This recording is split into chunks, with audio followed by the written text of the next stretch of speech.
In the last section, we have seen about the measurements of microwave frequency and microwave impedance. In this section, we will see about the microwave power measurement. Power, it is defined as the quantity of energy dissipated or stored per unit time. Okay, this is a general definition for power. Coming to the microwave power, it has to be divided into three categories. That is low power less than 10 milliwatt, medium power from 10 milliwatt to 10 watt, and high power which is greater than 10 watt.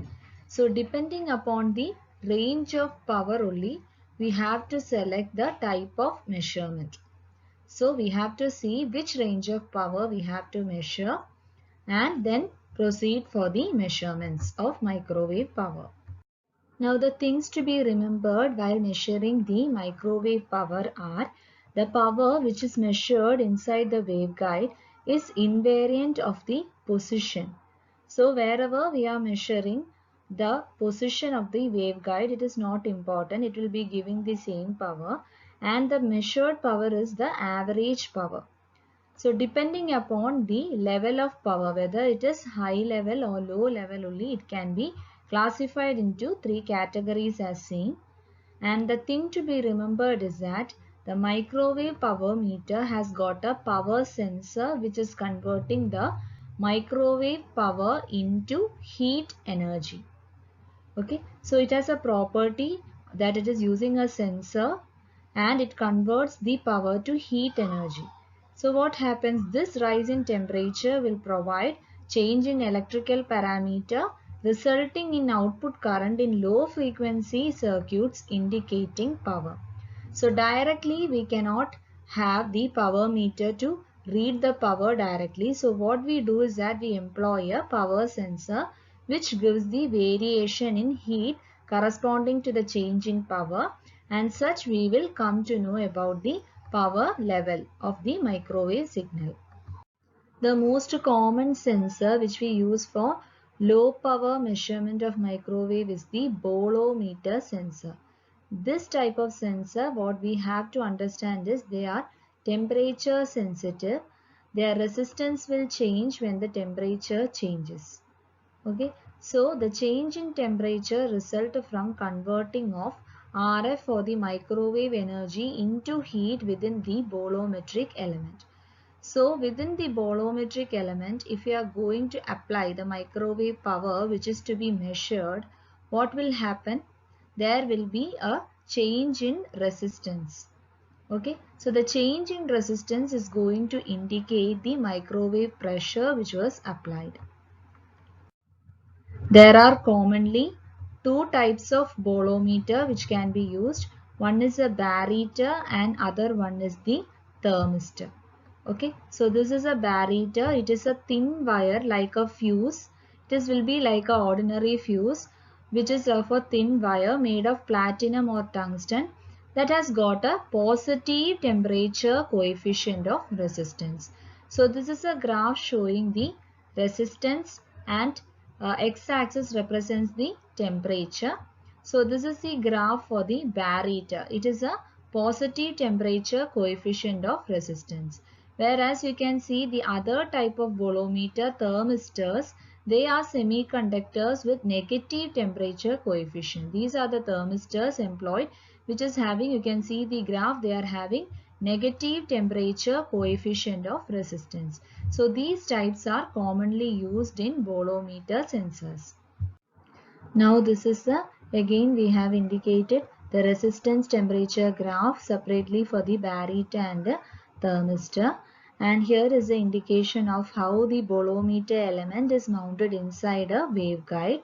So the power which is to be measured, that is the low microwave power which is to be measured, once it is applied to this bolometer element, you can see that there is a change in the resistance.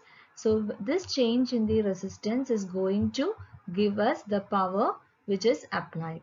So that is how the bolometer is being employed. As seen from the figure, the bolometer is mounted inside the waveguide where it itself is used as the load, say with the operation resistance of R1. So initially we have seen that the element is placed inside the waveguide and say it is having a resistance of R1. When the power, low power which is to be measured is applied, the resistance changes to R2. Obviously, it is a temperature sensitive device whose resistance will also correspondingly change with temperature. So this change in resistance is going to give us the power which is to be measured. And another thing to remember is the bolometer is a square law device. It is going to produce a current proportional to the applied power. So what power we are applying, it is going to produce a current which is proportional to it. Okay. So proportional to the applied power, it is that is a square of the voltage. It is not directly proportional to voltage but the square of voltage. It is a square law device. And one thing to remember is that this measurement not be that accurate. Okay, that is there may be an inaccuracy due to the non-linear nature of the bolometer. Now, in the balanced bolometer bridge technique, what we do is that the bolometer is placed in one of the arms of the bridge. Okay, so here we are placing a bolometer element and this is a balanced bridge in the initial condition. So by adjusting of R5, this is a variable resistance. So by adjusting of R5, we can adjust the DC power which is initially supplied to the bridge. So we assume that initially the bridge is in balanced condition prior to the microwave power is applied. So let the initial, we will note in the value of voltage for the initial to be say E1. Then later we apply this microwave power into this bolometer element. So what happens, we have seen obviously the resistance will change, the bridge will be getting unbalanced and then we have to apply some DC voltage to bring the bridge back to balance. So this change in the voltage is going to give us the microwave power which is to be measured. So that is the method which is used here. So you can see the bridge is balanced initially by adjusting of R5. Bolometer element is in predetermined operating resistance before the application of power. So at the initial stage E1 is the voltage, DC voltage at balance condition. Then you apply the microwave power which is to be measured. So what happens, bolometer temperature sensitive device whose resistance will also change when you apply the power. So finally the resistance changes and the bridge will be unbalanced. So to bring the bridge back to balance, we have to apply a DC power of say E2. So this change of E2 and E1 will be proportional to the low microwave power which is to be measured. Now in this figure, we have to observe that we are also placing one more bolometer element, okay, outside the bridge. Why we are doing is that in order to reduce the errors. So bolometer is a temperature sensitive element. There may be some inaccuracy. So to reduce the error or to achieve some form of temperature compensation, we are going to use this R6 similar to that of R4. Both are bolometer elements as you can see from the figure. So what happens is that if there is any temperature change occurring and changing the resistance of R4, prior to the application of microwave power, that is even though microwave power is not applied, since this bolometer element is temperature sensitive, if any change in this element occurs, R4 element occurs, what happens is that this R6 will be equally affected. Say it is getting reduced, okay, this R4 it is getting reduced, this R6 will also be getting equally reduced, it is identical. So more current will be flowing through R6 and less will be flowing through this bridge and the balance will be retained prior to the application of microwave power. So likewise the error is reduced in bolometer bridge balancing technique. So the same is explained here in words. So to achieve the temperature compensation, R6 and R4 both are bolometer elements, they are made identical. So if the temperature changes and reduces R4 even in the absence of microwave power, it will not be interpreted as microwave power change. That is important because R6 will be equally reduced. Thus the balance will be restored in the bridge. So likewise the error is reduced. Now we have seen about the low power microwave measurement using bolometer. Now coming to the medium power microwave measurement, it is employed by calorimetric technique. That is, we are going to see how the temperature changes with the power applied. So using a special load, the special load is having a high specific heat capacity. Okay, then only this method will be suitable. So we are going to choose water which is having a high specific heat as our load. So to this load or our water, we are going to apply the microwave medium power which is to be measured and see what is the corresponding change in temperature. So the rate of temperature rise with a fixed quantity of fluid can be adopted for the measurement. So we will see how it is being done. So here we are going to monitor two things, that is what is the inlet temperature and what is the outlet temperature. Here we use a load as our fluid or the water which is having a high specific heat capacity, to which we are going to apply the medium microwave power which is to be measured. So we will see the temperature change and understand about the power which is applied. So we will see in this slide how the calorimetric technique is used in the self-balancing bridge. So here we are having in the construction a input load resistor and a comparison load resistor at both the arms, and we are having two identical, that is important, identical temperature sensitive gauges or resistors at both the arms. So what we do here is that the power, the medium microwave power which is to be measured, is going to be applied to this input load resistor. Now we have to understand that this input load resistor and the input temperature gauge resistor, they are placed close to each other. So when the microwave power is applied to the input load resistor, obviously what happens, it will also affect this input temperature gauge. Its temperature will also rise, so it will result in the imbalance of the bridge. Now this change will be amplified and then applied to the comparison load resistor. So this comparison load resistor, since it is placed closer to this comparison temperature gauge, the heat will be transferred to this temperature gauge and thus balance will be restored in the bridge. Now the amount of power which is supplied to the comparison load in order to bring the bridge back to balance can be directly read from the meter. So this is how the calorimetric technique can be employed in the self-balancing bridge technique. So here I explain the working once more.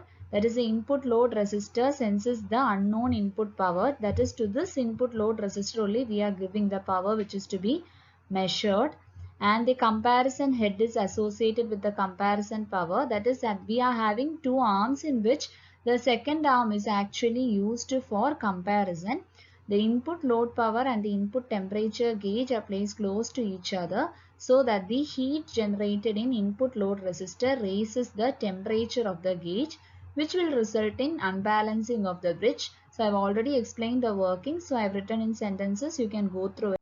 So due to the input microwave power which is applied at the input side, there will be imbalance which is amplified and applied at the comparison load resistor.